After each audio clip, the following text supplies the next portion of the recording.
But general साहब कता कलामी की माफी, बट ये हुकूमत अपने लिए खुद मसाइल जानबूझ के क्रिएट करेगी आपके ख्याल में?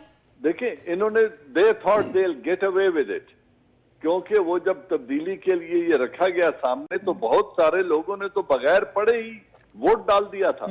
वो तो जब एक दो आदमियों ने पॉइंट आउट कर लिया तो फिर एक इशू खड़ा हुआ कि ये तब्दीली कहां से आ गई है। तो पहला जो नी जर्क रिस्पॉन्स था या फायर ब्रिगेड रिस्पॉन्स था वो ये आया कि ओ जी ये तो क्लरिकल मिस्टेक हो गई है, this is an oversight, we will correct it. ये क्लरिकल मिस्टेक नहीं थी, ये बड़ी एक सोची समझी अमेंडमेंट थी। क्यों की गई?